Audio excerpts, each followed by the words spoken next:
말씀이 삶으로 생명까지 생수의 강이 흐르는 교회. 2024년 3월 24일 종려 고난주일 예배 광고를 시작하겠습니다. 예배를 위해 준비하고 섬기신 모든 교우께 감사드립니다. 오늘은 종려 고난주일로 지킵니다. 이대현 전도사님이 말씀 전해주십니다. 다음 주는 부활절 주일 예배로 드립니다. 예배 후 재직회의가 개마인드잘에서 있습니다. 새가족 양육 및 큐티 베이직 세미나가 진행 중입니다. 3월 17일부터 4월 14일까지 총 5주간 진행됩니다. 양육 가운데 하나님의 임재가 있도록 함께 기도해 주시기 바랍니다. 말씀사역부 광고입니다. 바이블 코드 양육이 곧 시작됩니다. 3월 29일 금요일부터 매주 금요일 8시에 진행됩니다. 전교인 고난주간 특별 새벽 기도회 안내입니다. 3월 25일 월요일부터 30일 토요일까지 매일 오전 6시 유튜브를 통해 특별 새벽 기도회가 진행될 예정입니다. 특별 새벽 기도회를 통해 예수님의 복음과 은혜를 되새기며 잠든 영혼을 깨우는 귀한 시간으로 보내시길 바랍니다. 3월 31일 부활주일 예배에 입교 및 세례식이 있습니다. 부활주일 애찬이 있습니다. 함께 섬기실 음식 메뉴를 애찬부장 김현숙 권사님께 신청해 주시면 감사하겠습니다. 교우 소식입니다. 아비투어가 4월 15일부터 시작됩니다. 시험을 준비하는 교우들을 위해 함께 기도해 주시기 바랍니다. 이직 소식입니다. 김은숙 집사님이 오는 4월 1일부터 직장을 옮기게 되셨습니다. 아픈 교우들을 위해서 함께 기도해 주시길 부탁드립니다. 입시를 준비하는 청년들이 있습니다. 믿음 안에서 담대하게 잘 준비할 수 있도록 함께 기도해 주시길 부탁드립니다. 이번 한 주 아시아의 인도와 양선 오이 코스를 위해서 기도해 주시길 부탁드립니다. 이상으로 종려 고난주일 예배 광고를 마치겠습니다. 네, 긴급 광고 하나 더 합니다. 저희 교회 집사님이신 김민우 집사님하고 좀 전에 통화를 했는데요. 좀 많이 아프셔서 병원에 어제 입원을 했고 어지럽고 뭐 토하고 또 쓰러지기도 하고 또 일어서서 걷기가 어려운 것 같습니다. 원인을 계속 찾고 있는데 찾지를 못해서 내일 다시 MRI라고 하죠. 그거를 또 촬영을 해야 된다고 하나 봐요. 같이 기도해 주시고 이번 한 주 동안 또 새벽에 같이 함께 기도해 주셔서 이상 없이 또 다시 건강하게 걸어 다니고 생활할 수 있도록 기도해 주시기를 부탁을 드립니다. 저희 교회 방문하신 분들이 계십니다. 강찬 형제가 같이 함께 왔네요. 백미현, 정채원, 뮌스터에서 오셨네요. 한번 일어나 주실래요? 반갑습니다. 환영합니다. 네. 네.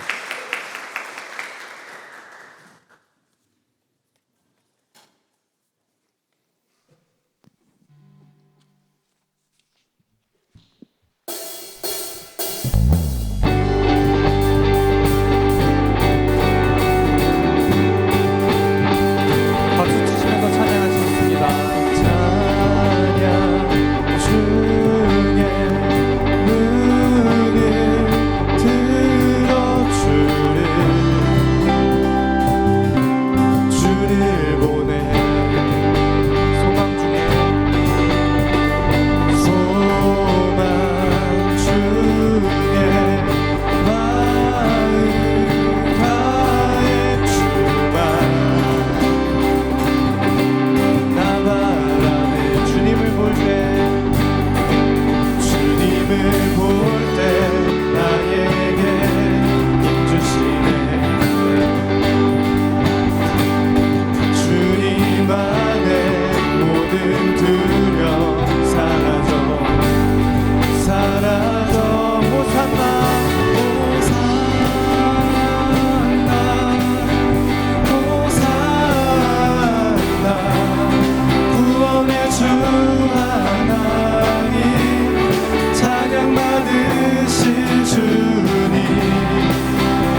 주의 나라 주의 나라 살아 영혼들을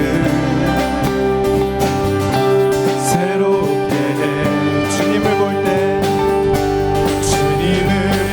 때 나에게 힘 주시네 주님 안에 모든 두려움 사라져 호산나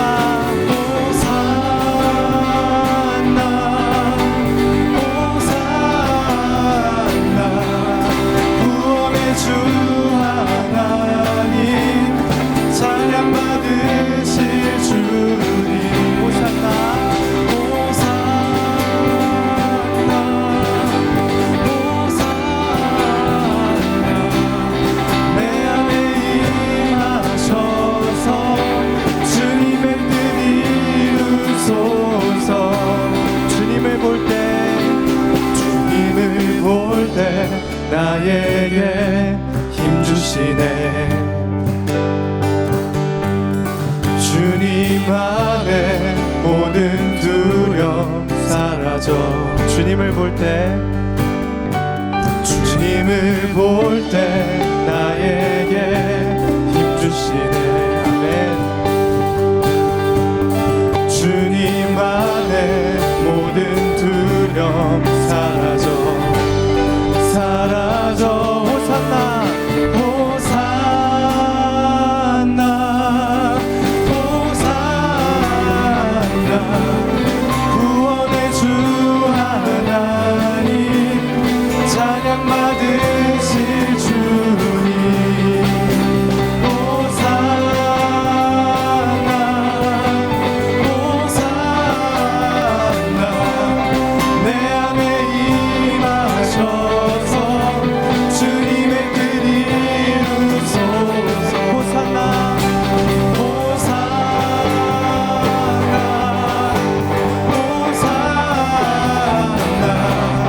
구원의 주 하나님 찬양 받으실 주님 호산나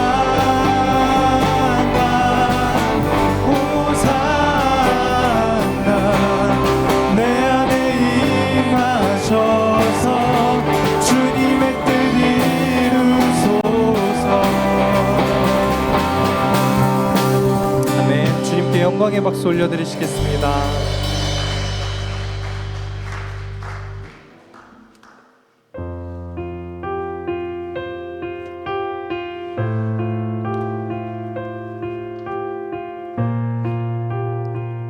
계속해서 왕 되신 우리 주님을 찬양하며 나아가시겠습니다.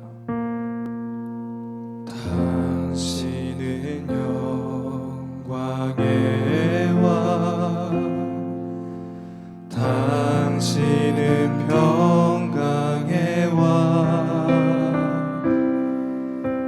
당신은 하늘과 땅의 주 당신은 정의의 아들 천사가 무릎 꿇고 예배하고 찬송하네 영원한 생명 말씀 당신은 예수 그리스도 주 당신은 영광의 왕 당신은 영광의 왕 당신은 평강의 왕 당신은 하늘과 땅의 주 당신은 정의의 아들 천사가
자리에서 일어나셔서 임례 찬양 함께 하시겠습니다.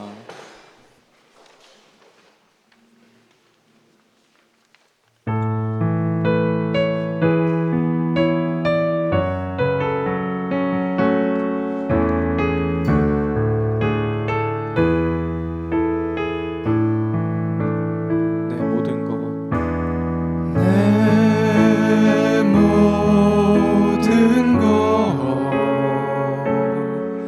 나의 생명까지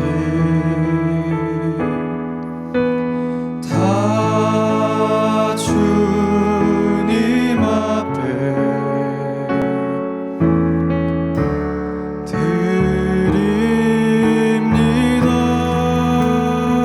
주 임재 안에서 주 임재 안에서 이제 내 영혼 자유에 내가 주의 거룩한 이름을 높이며 예배하리. 어린 양 찬양하리. 내 평생 그 하나로 충분해요. 어린 양 찬양하리. 내가 주의 임재 안에서 모든 것이 은혜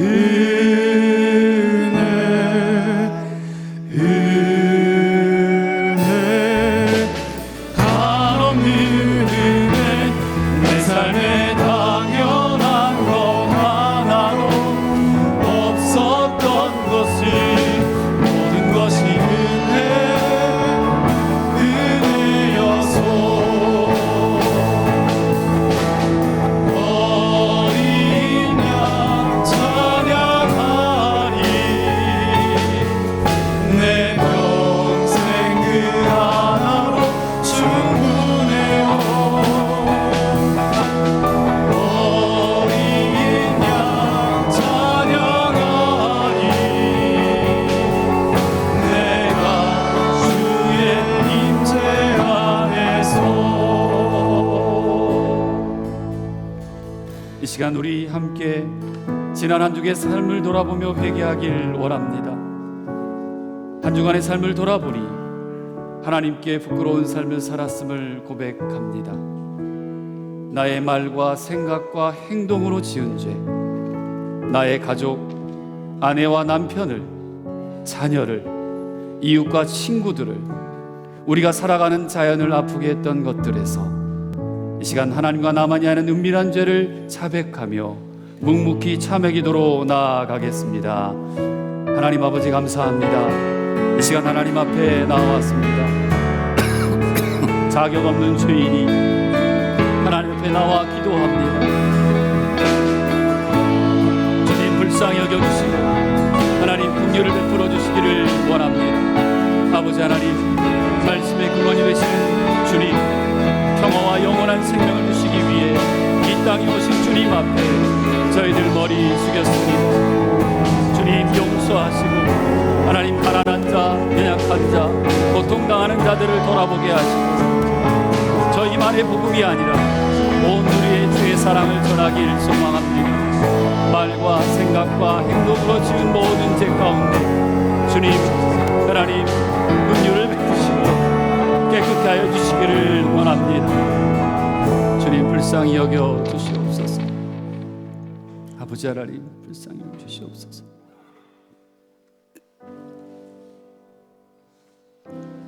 용서하시고 긍휼을 베풀어 주시기를 원합니다. 아버지 하나님, 아버지 하나님, 아버지 하나님, 없소서. 살려주시옵소서. 주님, 주님, 주님, 아버지 하나님,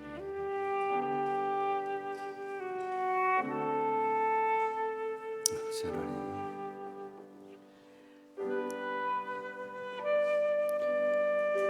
여호와를 의지하는 자는 시온산이 흔들리지 아니하고 영원히 있음 같도다. 주는 선하사 사죄하기를 즐거워하시며 주께 부르짖는 자에게 인자함이 후하심이라. 인자는 그를 믿는 모든 사람들이 영원한 생명을 얻도록 들려져야 합니다. 구원의 하나님, 아들의 순환을 통하여 이 죄인들을 구원해 주신 사랑을 찬미합니다. 이 아들에게 겸손히 나귀를 타시고 구원의 행진을 하시던 그 예루살렘의 그날을 기억하며 종려주일과 고난주간을 맞이했습니다. 우리도 종려나무 가지를 들고 호산나 찬송하는 예배를 드립니다. 이 예배를 받아 주시옵소서. 아버지의 뜻에 순종하여 자기를 버리시고 십자가의 고난을 받으신 주님을 기억하며 경건히 묵상하는 예배를 드립니다. 아버지 하나님, 불과 이틀 전에 러시아 총기 사고로 100명이 넘는 사람들이 죽었습니다. 가자에서는 연일 사람이 죽어가고 먹을 것이 부족해서 굶어 죽고 있습니다. 우크라이나 러시아 전쟁 때문에 피눈물을 흘리는 사람들이 많이 있습니다. 고향으로 돌아가지 못하는 사람들도 많습니다. 주님, 사람이 만든 상황과 환경 속에서 허망하게 목숨을 잃어가는 영혼들을 불쌍히 여겨주시고 전 세계 전쟁과 재난 속에 사건 사고 속에 자연재해 앞에서 고통 중에 있는 이들 가운데 함께하여 주시옵소서. 그들을 위로하시고 회복시키시며 평화를 주시고 이겨낼 수 있는 힘과 용기를 더하여 주시길 간구합니다. 무엇보다 우리가 마음을 모아 새벽마다 기도하게 하시고 도움의 손길을 보낼 수 있도록 전 세계에서 긍휼의 마음을 허락하여 주시옵소서.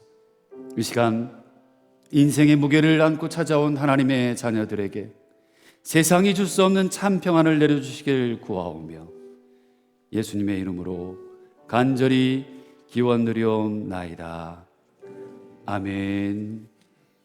나는 전능하신 아버지 하나님 전지의 창조주를 믿습니다. 나는 그의 유일하신 아들 우리 주 예수 그리스도를 믿습니다.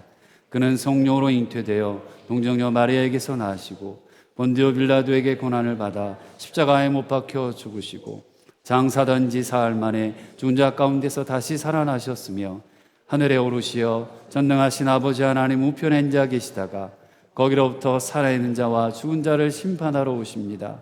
나는 성령을 믿으며 거룩한 공교회와 성도의 교제와 죄를 용서받는 것과 몸의 부활과 영생을 믿습니다. 아멘.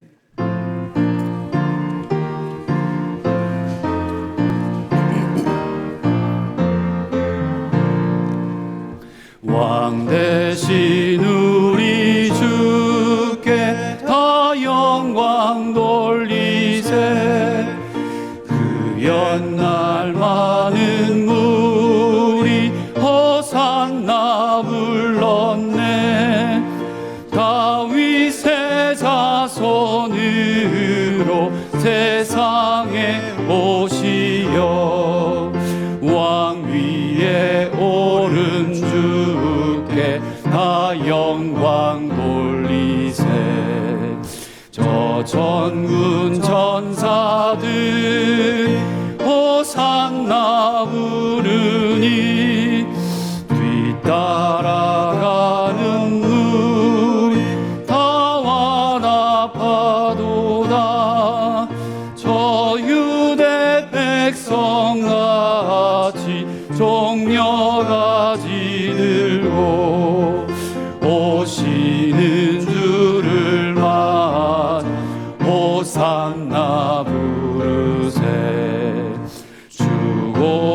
심판받기 전 수많은 무리가 영광과 찬송 불러 주 찬양하였네. 이같이 우리들도 주 환영하오니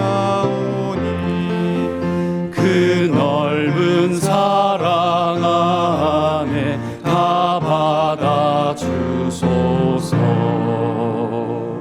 아멘.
함께 기도하시겠습니다.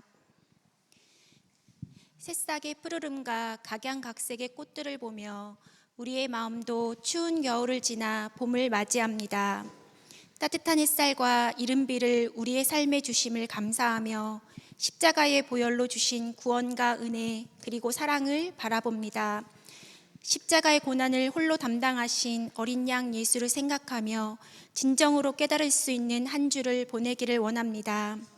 주님 앞에 지은 여러 가지 죄를 주님의 보혈로 깨끗이 씻어 주시옵시고 거룩함으로 주님을 배울 수 있도록 은혜 더하여 주시기를 기도합니다.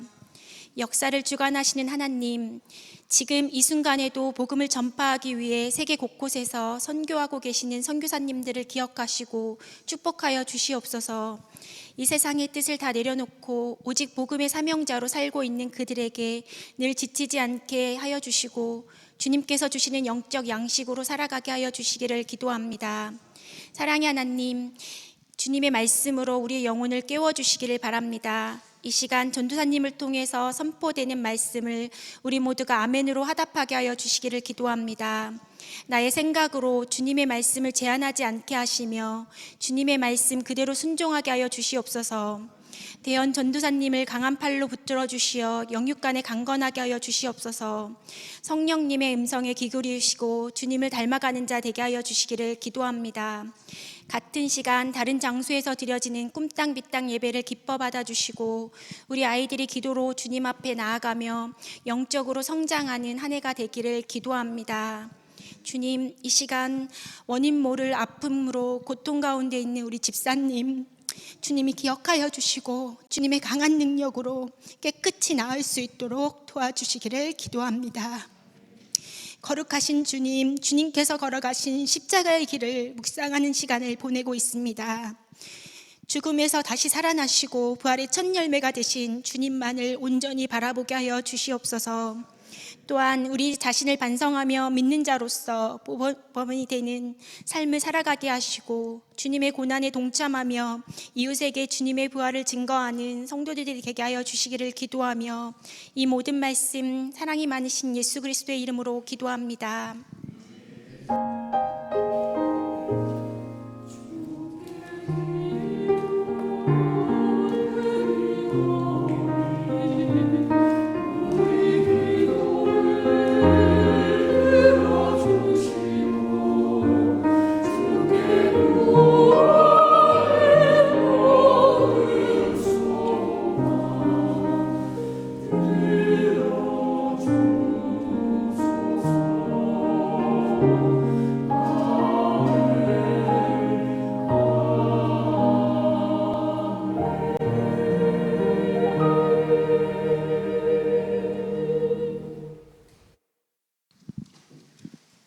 오늘 우리에게 주신 하나님의 말씀은 고린도후서 4장 7절에서 10절 말씀입니다. 우리가 이 보배를 질그릇에 가졌으니 이는 심히 큰 능력은 하나님께 있고 우리에게 있지 아니함을 알게 하려 함이라. 우리가 사방으로 우겨쌈을 당하여도 쌓이지 아니하며 답답한 일을 당하여도 낙심하지 아니하며 박해를 받아도 버림바 되지 아니하며 거꾸러뜨림을 당하여도 망하지 아니하고 우리가 항상 예수의 죽음을 몸에 짊어짐은 예수의 생명이 또한 우리 몸에 나타나게 하려 함이라. 이는 살아계신 하나님의 말씀입니다.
아멘.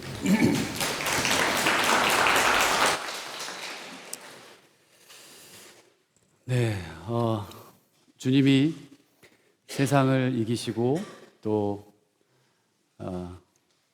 사랑으로 이기셨습니다. 그 사랑이 오늘 우리에게까지 흘러왔고요. 그 사랑 때문에 우리는 살아가고 있어요. 아무리 환난과 고난이 와도 여러분 힘내시고 주님 주신 그 사랑과 힘과 용기로 여러분의 삶 속에서 승리하시길 기도하겠습니다. 우리 옆에 분하고 인사합시다. 사랑이 이깁니다. 한번 인사할까요? 사랑이 이깁니다. 사랑이 이깁니다. 네, 사랑이 이깁니다. 지난달부터 저희 교회 동역하는 우리 목사님, 전도사님들과 함께 한 달에 한 번은 그 설교의 기회를 드려서 말씀을 전할 수 있도록 기회를 드렸어요. 지난달에는 김지훈 목사님이 설교해 주셨고 이번 달에는 이대현 전사님께서 설교해 주십니다. 이런 날이 부패의 시간이에요. 맛있게 잘 드시고 또 그 말씀으로 아멘으로 화답하고 순종하고 결단하는 시간 되시기를 바랍니다. 오늘 컨디션이 20%래요. 20%인데 네, 20%도 우리는 설교를 해요. 아까 특송하신 분도 15%래요. 15%가 저 정도예요. 네, 그렇게 해서 특송을 하시는데 우리가 1%가 남는 한이 있어도 하나님 앞에 헌신하고 또 말씀 전하고 살아갑니다. 20%의 열정을 가지고 나오겠지만 100%로 우리가 받아들이고 그 말씀에 순종하는 귀한 시간, 성령께서 함께하는 시간 되길 바랍니다. 우리 박수하면서 선생님 모시겠습니다.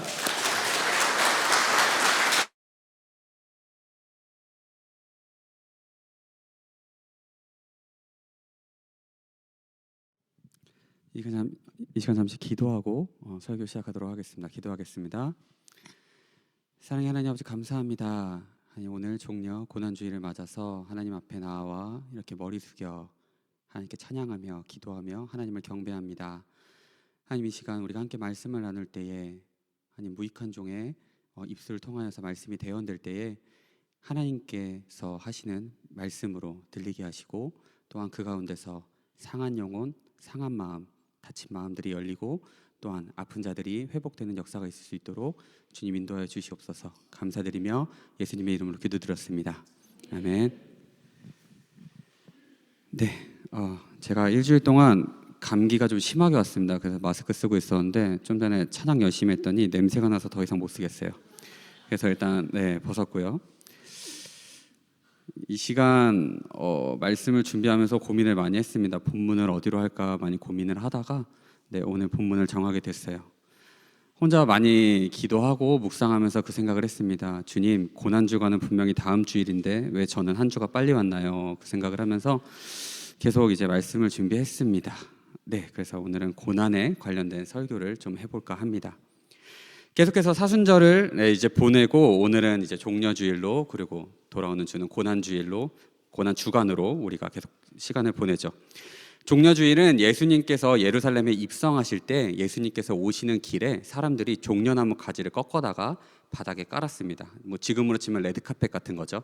그래서 예수님을 환영하는 의미로 그렇게 기념했던 거고 우리는 그거를 우리도 종려주일로 기념합니다.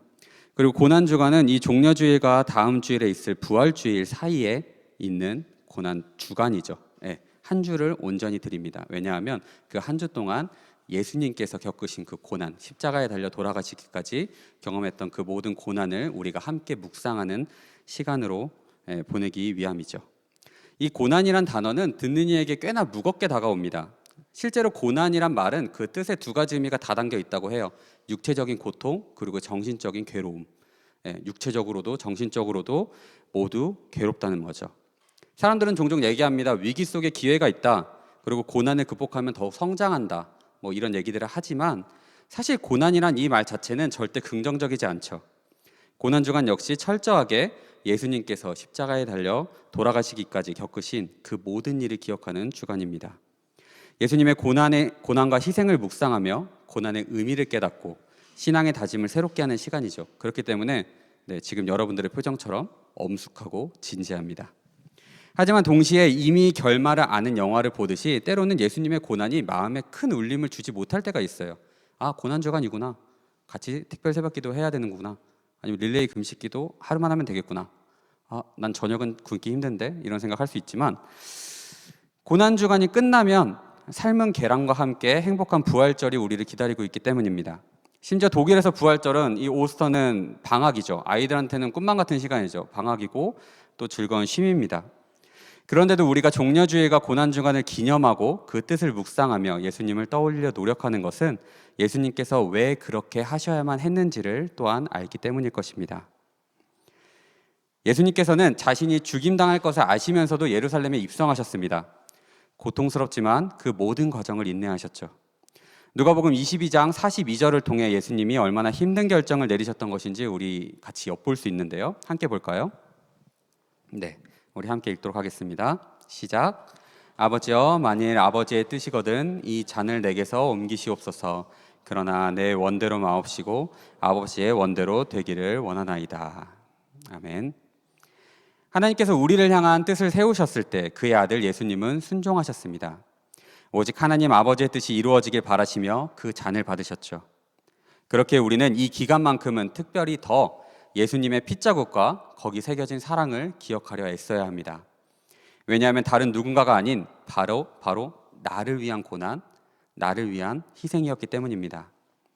그리고 그 고난과 희생을 마음에 새기고 나면 마침내 우리는 기뻐할 수 있을 것입니다. 왜냐하면 그 끝을 알고 있기 때문입니다. 바로 부활인 것입니다. 그런데 이 시간 우리가 함께 나눌 본문은 제가 고민하고 정한 이 본문은 예수님의 고난을 직접적으로 말하는 본문은 아닙니다. 예수님의 예루살렘 입성을 묘사하는 본문도 아니죠. 오늘 본문은 사도 바울이 고린도에 있는 성도들에게 전하는 메시지입니다. 바울의 서신서들 가운데 이 고린도서는 바울이 깨달은 복음의 본질과 그리고 연약한 인간의 모습에 관한 내용이 자주 언급되는 특징이 있는 그런 서신서입니다. 당시 고린도 교회 안에는 여러 가지 문제가 있었습니다. 모든 교회는 문제를 갖고 있죠.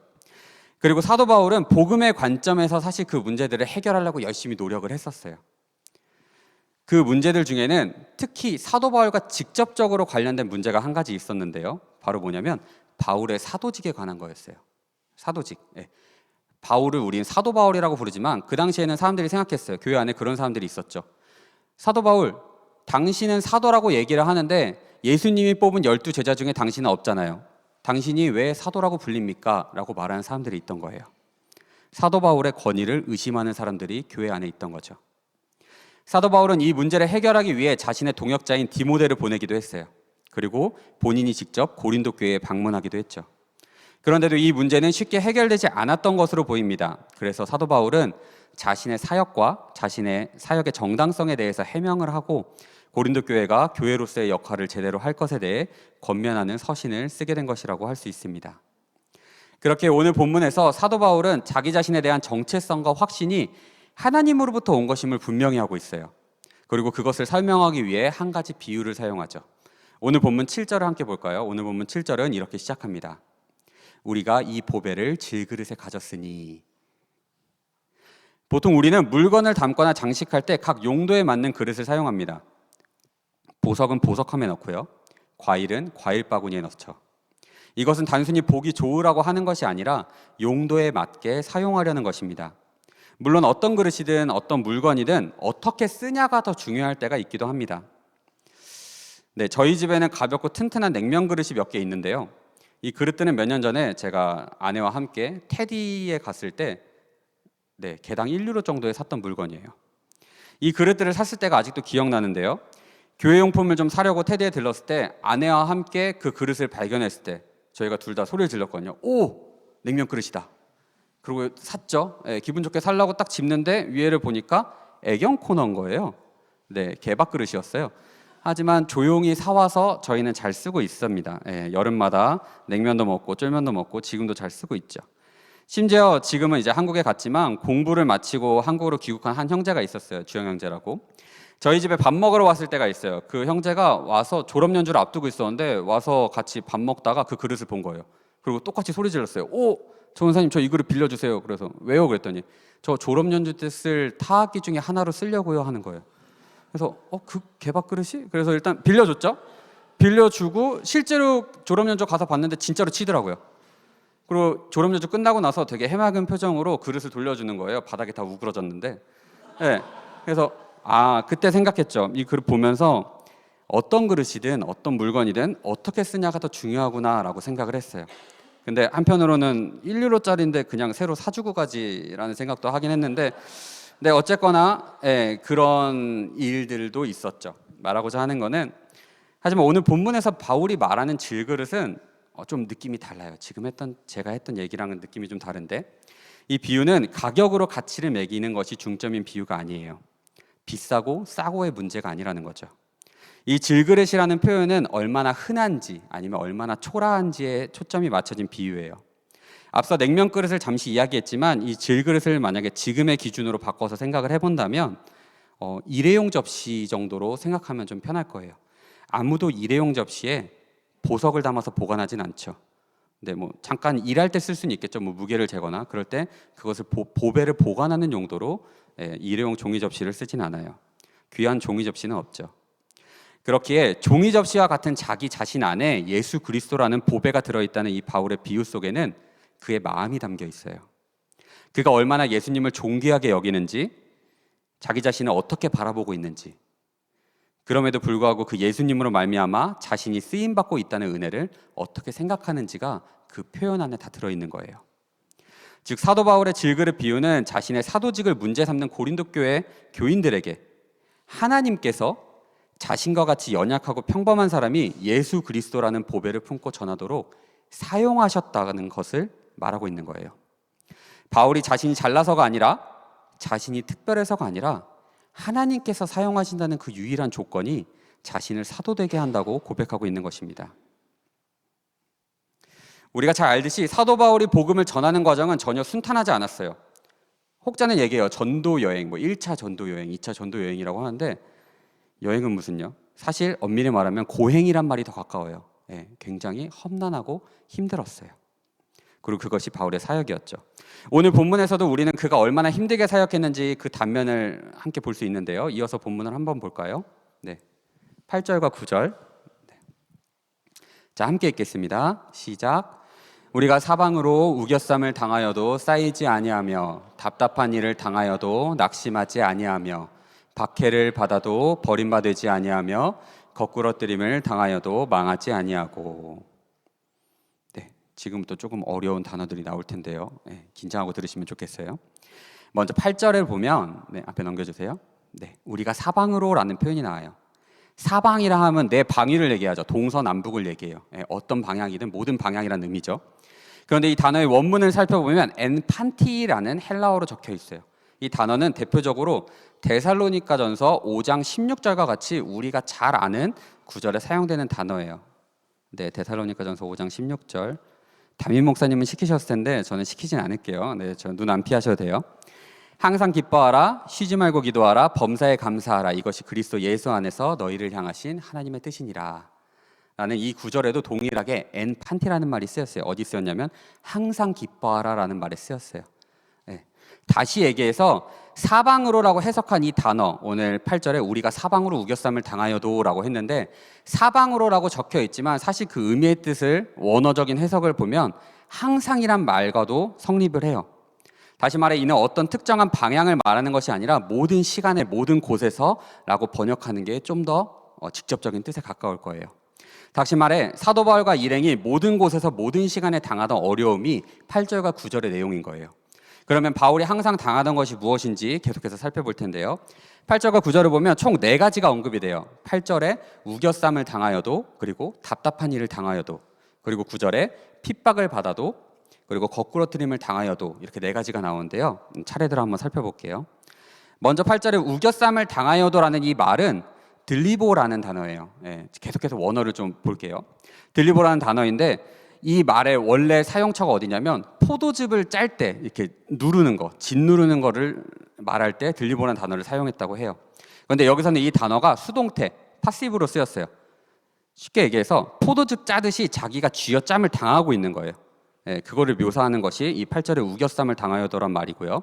다음으로 답답한 일을 당하여도라는 말의 원어를 보면 아포르메노이라는 말을 쓰였는데, 이 단어는 혼란해지다, 미래가 불확실해지다라는 원래 뜻이 있어요. 바울이 좀 답답한 일을 겪었다고 말하는 것이 아니라 미래가 보이지 않아 불확실하고 두렵다라는 말이 그 안에 담겨 있는 거예요. 그리고 이어서 9절에도 두 가지 표현이 나오죠.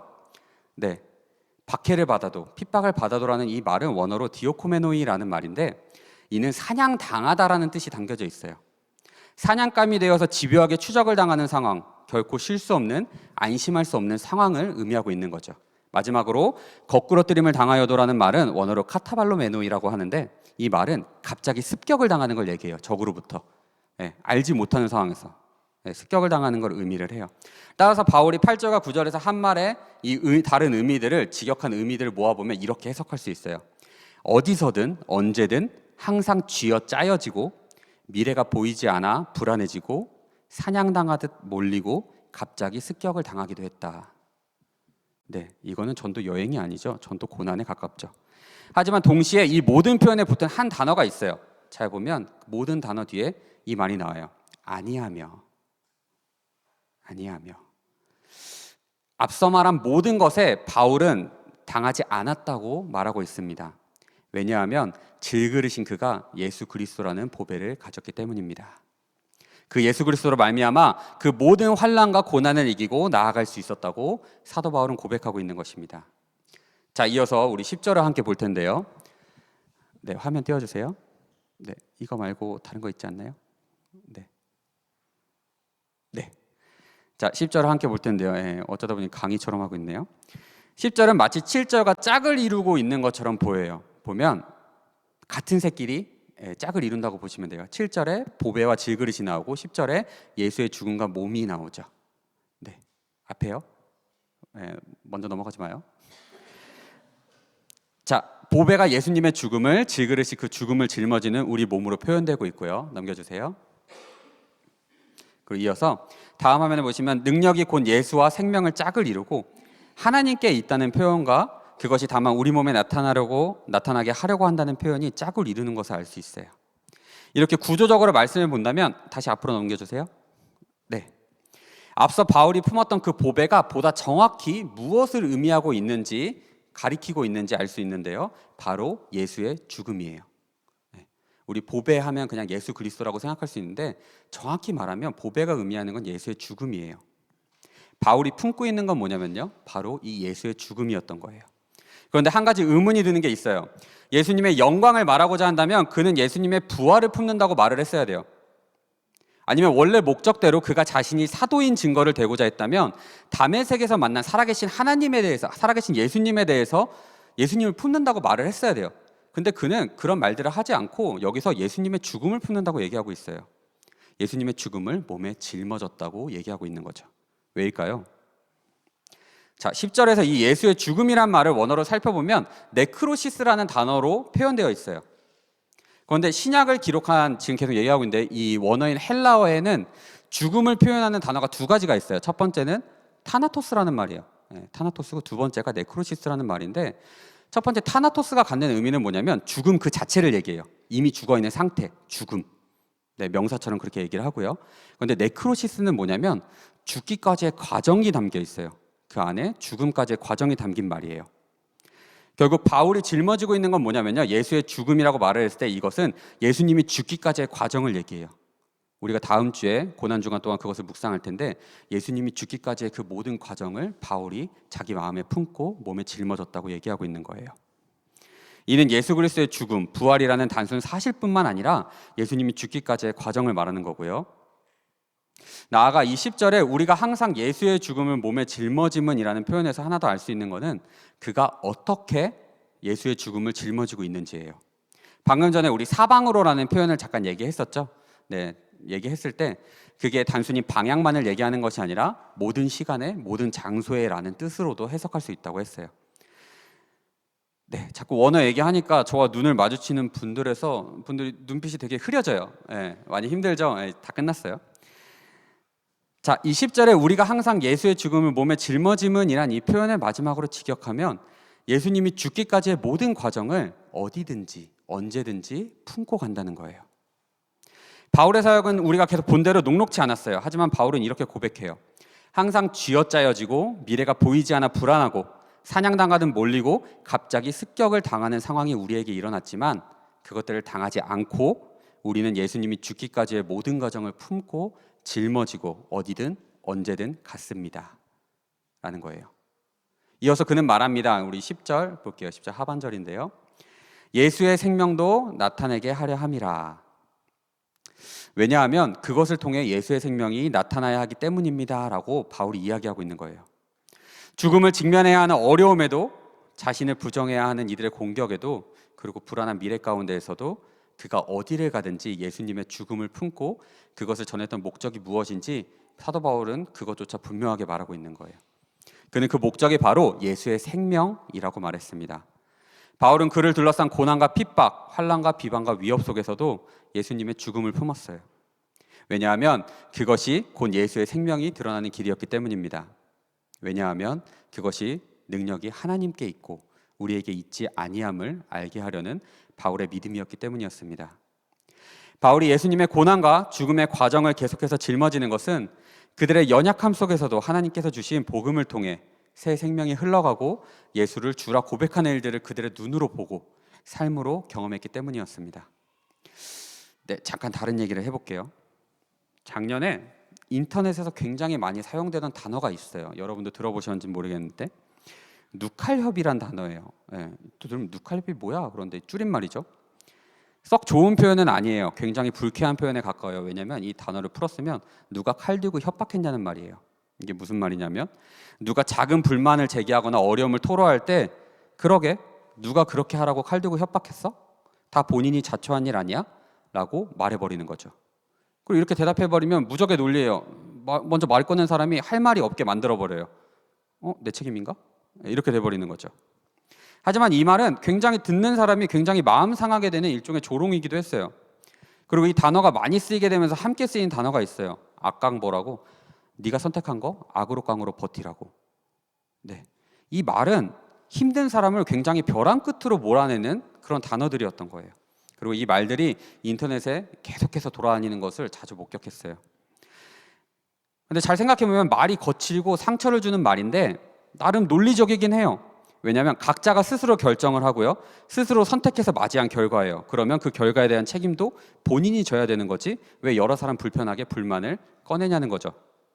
네가 선택한 거 악으로 깡으로 버티라는 겁니다. 이 논리는 교회 생활에도 그대로 적용할 수 있었어요. 교회에 다니며 세상적인 어려움을 겪고 못난 크리스천이라 비방당하고 때로는 남들이 쉬는 주말마다 봉사하느라 지치는 것도 다 본인의 선택이지 누가 교회에 나오라고 칼 들고 협박했냐고 말하면 꼴먹은 벙어리가 될 수밖에 없는 거죠. 한국에 있는 제 친구들은 종종 단체 카톡방에서 제게 이런 말을 해요. 유럽에 살면 좋겠다고. 주말에 시간 내서 여행 다니면 되지 않냐고.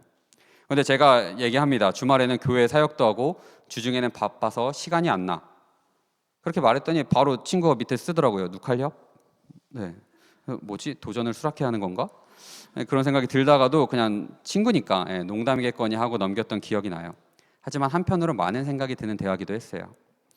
그 뒤로도 인터넷을 볼 때마다 보이는 이 말에 대해서 곰곰이 생각을 해봤어요. 이게 맞는 말인가? 논리적으로 맞는 말인가? 라고 생각을 해봤더니 논리에는 허점이 있더라고요. 그 허점은 뭐냐면 스스로 선택했다고 해서 그 결과가 자기 뜻대로 되지 않는다는 거예요. 지금 저는 굉장히 부담스럽게도 인생 선배님들을 앞에 두고, 저보다 오래 사신 분들을 앞에 두고 단위에 올라 내려보면서 말 그대로 설교를 하고 있죠. 하지만 이분들도 동의하실 거예요. 인생이 뜻대로 되지 않는다는 이 말에 많은 부분 공감하시리라 생각을 합니다. 그리고 이렇게 뜻대로 되지 않을 때 우리는 고통을 느끼죠. 내일부터 시작되는 고난주간은 고난을 겪으라고 있는 주는 아닙니다. 하지만 고난이 없는 일주일도 아닐 것입니다. 고난이 힘든 이유는 우리 자신이 스스로 결정하지 않은 일이기 때문이죠. 원하지 않는 상황, 원하지 않는 일이 내게 오는 것, 그게 고난이죠. 그렇게 고난을 바라는 사람은 없습니다. 육체적이든 정신적이든 내가 감당하고 인내할 수 있는 범위를 벗어나 내게 다가오는 위협이기 때문에 고난은 언제나 힘들고 언제나 익숙해지지 않습니다. 이는 사도 바울도 마찬가지였을 것입니다. 하지만 사도 바울은 사방으로 우겨쌈을 당하고 답답한 일을 당하고 박해를 받고 거꾸러뜨림을 당하여도 그 모든 일을 극복하고 이길 수 있는 단 하나의 이유를 말할 수 있는 자였습니다. 바로 보배를 가졌다는 것입니다. 예수님의 죽음을 새 생명으로 이어지는 그 죽음의 지난한 과정을 품었기 때문에 모든 것을 능히 이길 수 있었다고 말하는 것입니다. 이 사도 바울의 고백처럼 우리 역시 보배를 담은 질그릇입니다. 우리의 연약함과 우리를 향해 밀려오는 끊임없는 고난 속에서 우리는 언제나 위태함을 경험합니다. 때로는 주변에 차가운 냉소가 있을 수도 있고요. 그러길래 누가 하랬어? 라는 질문을 받을 수도 있습니다. 하지만 마음에 꼭 품고 살아가야 할 것은 이 연약한 우리 안에도 예수 그리스도의 죽음이 있다는 것입니다. 사도 바울에게는 그 모든 고난 속에서도 쓰러지지 않고 이겨낼 수 있었던 일체의 비결, 바로 예수 그리스도가 있었습니다. 그리고 바울 안에 계신 보배 예수님은 그의 삶의 목적이 보다 나은 삶, 보다 풍요로운 삶, 고난이 적은 삶이 아니라 예수님을 따라가는 삶을 살도록 만드셨습니다. 그렇습니다. 우리 삶은 연약함과 한계 가운데 둘러싸여 있는 질그릇과 같죠. 보배는 우리의 특권입니다. 믿는 자들에게 보배를 가진 예수 그리스도를 갖는 것은 우리의 특권이죠. 하지만 보배를 가졌다고 해서 질그릇이 금그릇으로 바뀌는 것은 아닙니다. 우리가 이 땅에서 여전히 환경과 상황의 지배를 받고요.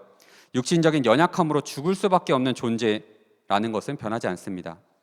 자랑할 것이 없기에 복음의 영광은 하나님께 속해 있고 약함과 한계는 우리에게 속해 있다고 고백할 수밖에 없는 것이 우리의 모습이죠. 하지만 그렇기에 바울이 보배와 질그릇을 통해서 말하는 것은, 그리고 우리가 그것을 기억해야 하는 것은 우리가 하나님의 은혜로 사는 자들이라는 것입니다. 예수님의 죽음과 고난은 모든 사람이 새 생명을 얻도록 하는 것이었습니다. 그 예수의 죽음을 품은 우리의 삶 역시 복음을 전하며 고난받는 삶인 것입니다. 죽음조차도 감사로 받아들이는 그리스도의 고난의 삶은 곧 다른 사람들을 위한 생명의 수단이 됩니다. 우리가 고난을 인내하며 복음을 전해야만 하는 그 이유는 우리를 통해서 다른 사람들이 예수의 생명을 얻게 되며 그것이 결코 헛된 일이 아님을 알기 때문입니다. 그렇게 그리스도인의 삶, 우리의 삶은 다른 사람을 위한 삶이 되어야 합니다. 복음을 위해 기꺼이 손해를 보는 삶, 그리고 핍박과 조롱을 감수해야 되는 삶인 것입니다. 우리는 우리 자신을 위한 이기적인 삶을 이미 십자가에 못 박은 사람들입니다. 믿으십니까? 이 세상의 무수한 질그릇들이 보배 없이 무가치하게 버려져 있음을 바라보고 또한 긍휼의 마음을 가지며 그 안에 보배를 담을 수 있도록 우리가 돕는 것이 우리의 최대의 관심이어야 합니다. 쉽게 말하면 사서 고생한다는 거죠.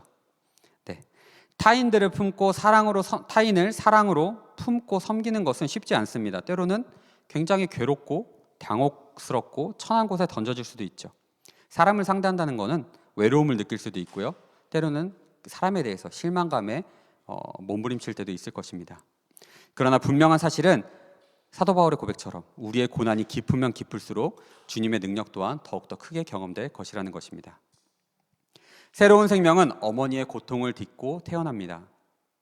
예수님의 생명이 한 사람의 삶 가운데 잉태되는 과정도 마찬가지입니다. 죽음과도 같은 고난, 그리고 그 고난 속에서 보호하시는 주님의 능력이 임하실 때 생명의 역사는 일어나는 것입니다. 그러므로 보배가 담긴 질그릇은 생명을 잉태하는 고난 가운데 그 진가가 발휘된다고 할 수 있습니다. 우리의 힘이 아니고요, 질그릇이 뛰어나서도 아니고요, 오직 전적으로 주님의 은혜로만 가능한 것입니다. 이 예수의 생명은 가릴래야 가릴 수가 없고요, 숨길래야 숨길 수가 없어요. 질그릇에 담았다고 해서 보배가 빛을 잃진 않습니다.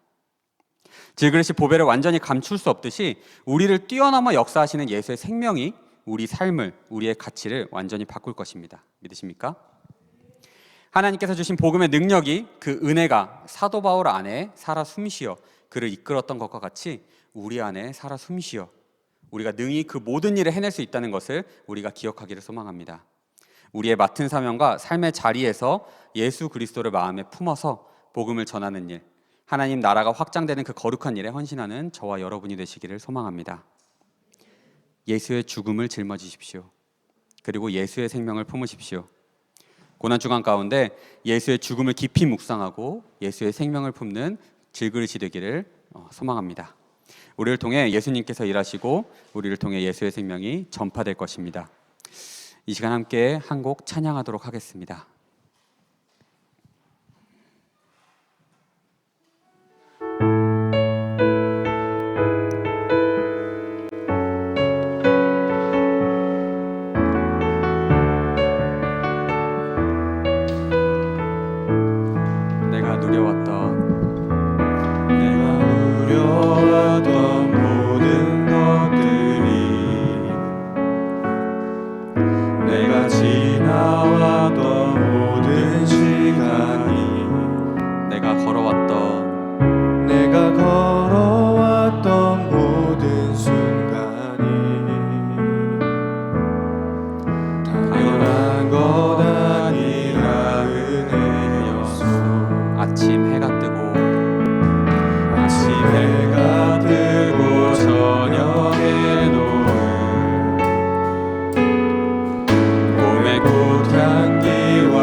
하나님의 자녀로 살며 내가 하나님의 자녀로 살며 오늘 찬양하고 예배하는 삶 오늘 찬양하고 예배하는 삶 복음을 전할 수 있는 축복이 복음을 전할 수 있는 축복이 당연한 것 아니라 은혜였소.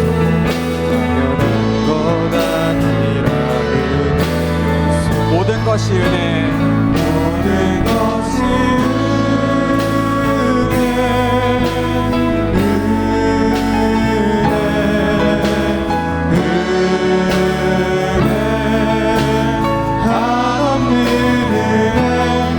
삶에 당연한 것 하나도 없었던 것을 모든 것이 은혜였소. 모든 것이 은혜, 모든 것이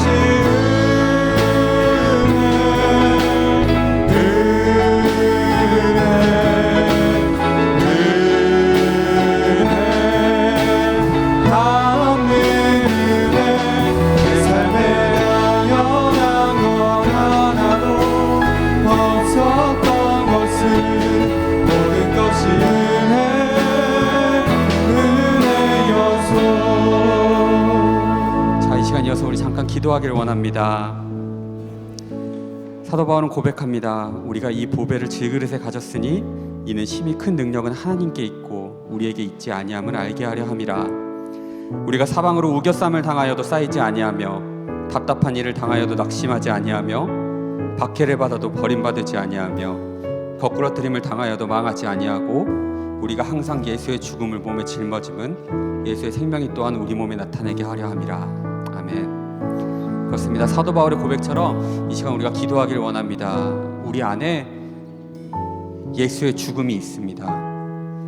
나를 위해 돌아가신, 나를 위해 희생하신 그 예수의 죽음이 우리 안에도 있습니다. 신앙생활이 힘드십니까? 신앙이 무뎌졌다고 느끼십니까? 나만 혼자인 것 같습니까? 그 모든 상황 가운데 예수의 죽음이 우리를 바치고 있습니다. 우리가 혼자라고 생각할 때에도 우리의 등을 예수님이 바치고 있습니다. 우리가 그것들을 기억하면서 이 시간 기도하길 원합니다. 사도 바울처럼 나도, 하나님, 나도 예수의 죽음을 전하며 사는 그리스도인으로, 한 명의 그리스도인으로 어려움과 핍박과 환난과 박해와 공고에도 불구하고 다른 사람을 살리고 생명을 살리는 그리스도인으로 살게 해달라고 이 시간 잠시 기도하겠습니다. 기도하시겠습니다. 사랑의 하나님 아버지 감사합니다. 오늘도 하나님 앞에 나아갑니다. 하나님 온전히 나아갑니다. 하나님 연약한 자, 하나님 유익한 종이 하나님 앞에 나아갑니다. 하나님 그렇습니다. 내가 잘나서도 아니고 내가 뛰어나서도 아닙니다. 내가 자신이 있어서도 아니고 내가 능력이 있어서도 아닙니다. 그럼에도 불구하고 하나님께서 우리를 불러주시기에 예수의 죽음으로 말미암아 하나님이 우리를 자녀 삼아 주셨고 예수의 죽음으로 말미암아 하나님 우리에게 능력 주셨사오니 우리가 그 능력을 힘입어서 예수의 피를 힘입어서 우리가 달려나갈 때에 하나님 불안정한 한 주간을 살아갈 때 예수의 죽음을 묵상하게 하시고 예수의 죽음을 바라보게 하시고 하나님 그것을 통하여서 하나님 우리가 다른 새로운 생명을 살리는 놀라운 역사가 있을 수 있도록 하나님 인도하여 주시기를 간절히 소망합니다. 하나님을 더욱더 사모하기 원합니다. 하나님을 더욱더 뜨겁게 사랑하기 원합니다. 우리 안에 정말 식은 마음이 있다면, 식은 열정이 있다면 하나님 우리 그것들을 다시 한번 되살리는 놀라운 계기가 되게 하시고 그것으로 말미암아 우리가 부활주일 하나님 앞에 나아갈 때에 하나님 부활의 주님, 생명의 주님을 바라보면서 우리가 또한 기뻐 찬양할 수 있도록 우리를 불러주시옵소서.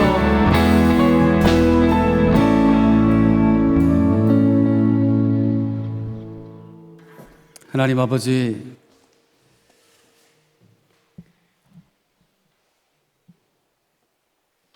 답답하고 또 눌리는 것 같고 미래가 없어 보이고 마치 세상에 나 홀로인 것처럼 사냥당하는 것 같고 모든 것이 다 거꾸로 엎드려지는 내 삶과 주변의 환경들을 보면서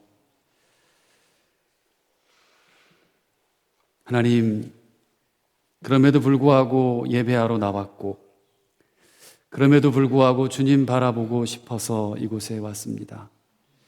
사랑하는 성도들 한 사람 한 사람에게 하나님 함께 해주시되 오늘 말씀처럼 주님의 그 부활, 주님의 그 죽음, 우리가 짊어지고 그 안에 예수의 생명으로 살아가도록 주님 역사해 주시옵소서. 사람이 도울 수 있는 것도 한계가 있사오니 사람의 위로와 사람의 격려보다도 주님의 위로와 주님의 격려와 주님의 살아계심과 주님의 역사하심과 주님의 충만함으로 살아갈 수 있도록 여기에 있는 모든 사랑하는 교우들 한 사람 한 사람, 어린아이부터 어른에 이르기까지 온라인으로 예배드리는 모든 지체들 한 사람에게 은혜를 베풀어 주시옵소서. 주님, 우리 위해 가장 낮은 자의 모습으로 찾아오셔서 감사합니다. 모든 것을 다 주신 그 사랑을 본받아서 하나님을 사랑하고 이웃을 사랑하며 교회를 섬기려는 정성을 여기에 담아 드립니다. 하나님의 뜻대로 쓰이는 곳에 모든 이들이 이제 구원하소서라는 희망의 노래를 부를 수 있도록 이 예물을 사용하여 주시옵소서. 나귀를 타고 입성하신 예수님의 그 겸손한 마음을 오늘 우리에게도 이 땅의 교회들에게도 허락하여 주옵소서. 모든 것이 아버지이신 하나님께로부터 왔음을 믿기에 정성껏 구별하여 주께 드리는 손길에 하늘의 신령한 복과 땅의 기름진 복을 더욱 풍성히 내려주시고 위로와 치유와 회복의 은혜를 허락하여 주옵소서. 병상에 있는 우리 민우 집사님과 또 병상에 있는 가족들과 아픈 모든 오이코스원들 한 사람 한 사람 가운데 치유와 회복의 역사가 있게 하여 주옵소서. 내일부터 시작되는 고난주간 특별 릴레이 금식 새벽 기도에 함께 말씀으로 마음을 모으고 한 마음으로 기도하며 그리스도의 고난에 동참하게 하옵소서. 십자가의 그 주님, 그 사랑과 은혜와 감사를 다시금 깨닫고 고백하면서 보내는 이번 한 주가 되게 하옵소서. 존귀하신 주 예수 그리스도의 이름으로 간절히 기도하옵나이다. 아멘. 내가 곧 생명의 떡이니 내게 오는 자는 결코 줄이지 아니할 터이니 나를 믿는 자는 영원히 목마르지 아니하리라. 예수께서 친히 나무에 달려 그 몸으로 이 죄를 담당하셨습니다. 그러므로 예수 그리스도의 사람들은 그의 죽으심과 부활, 승천과 다시 오심을 마음에 새겨 항상 복음으로 생명까지 나아가는 삶을 살아야 합니다. 소금의 삶, 빛의 삶을 살겠습니다. 화평케 하는 자가 되겠습니다. 소외되고 연약한 자들을 위로하고 섬기며 내가 인정받으려 하기보다 먼저 남을 있는 그대로 인정하겠습니다. 고난의 아픔이 있어도 기쁨으로 순종하겠습니다. 주님께서 함께 하십니다. 주님의 뜻대로 붙드시며 복음으로 제자로 살고 생명을 살리기까지 주님의 뜻대로 인도하소서. 아멘. 우리 주 예수 그리스도의 은혜와 하나님의 크신 사랑과 성령님의 함께 하시고 도우시며 위로하시는 충만한 역사가 주님의 죽으심을 우리가 몸에 짊어지고 예수의 생명을 가지고 살아가기로 다짐하고 소원하는, 그래서 승리하기를 소원하는 이 자리에 머리 숙인 하나님의 자녀들 위해, 그들의 삶 전체 위에 이 땅의 모든 교회들 위해, 전 세계 위에 이제로 영원토록 함께 하옵시기를 간절히 축원하옵나이다. 아멘.